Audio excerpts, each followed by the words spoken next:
जो होता है अच्छे के लिए होता है। एक समय की एक बात है, राजा तलवारबाजी कर रहा था। उसकी पैर की उंगली कट जाती है। तो मंत्री दूर खड़ा था, हंसते हुए बोला, जो होता है अच्छे के लिए होता है। ये बात सुनकर राजा क्रोधित हो गया और आदेश दिया, मंत्री को कैद खाने में डाल दो और इनको फांसी की सजा दो।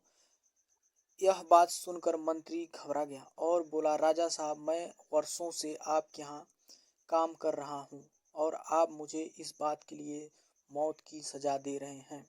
राजा ने कहा, तुम्हारी कोई आखिरी इच्छा है तो बताओ। मंत्री ने कहा, मुझे 10 दिन का समय दीजिए राजन। और राजा ने कहा, ठीक है। और राजा कुछ सिपाहियों के साथ जंगल में शिकार करने के लिए गया और रास्ता बिछड़ जाने के कारण वनवासियों के बीच जा पहुंचा, जहां वनवासी बलि देने के लिए किसी की तलाश कर रहे थे और राजा को ही पकड़ लिया। सारी बलि की तैयारियां चल रही थी और राजा को ले गए। बलि देने की सारी तैयारियां हो गई थी और बड़े बुजुर्ग वहां पे खड़े थे। एक बुजुर्ग की नजर राजा के खंडित अंगुली पे पड़ी। वो जोर से चिल्लाया, ये तो खंडित है, इसका बलि नहीं दिया जा सकता। वनवासियों ने राजा को छोड़ दिया।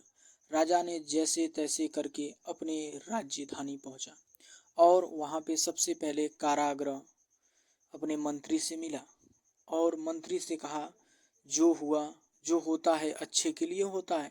मेरा तो फायदा हुआ, इसमें आपका क्या। मंत्री ने जवाब दिया, जो होता है अच्छे के लिए होता है। यदि राजन मैं आपके साथ होता तो मेरा बलि वहां पे चढ़ जाता। तो राजा ने कहा, मंत्री ने कहा, महाराज, मैं तो हमेशा शिकार पे आपके साथ ही रहता हूँ। राजा ने कहा, जी हाँ, और मैं शिकार पे था और बिना खंडित था तो वहाँ पे वनवासियों के बलि मैं चढ़ जाता। राजा प्रसन्न हुए ये बात सुनकर मंत्री का, और उन्होंने कहा, राजा ने कहा, मुझे छोटी सी बात के लिए मंत्री तुम्हें सजा देने के लिए मुझे बहुत दुख और बहुत खेद है। मैं अपने आप को कभी माफ नहीं कर पाऊंगा।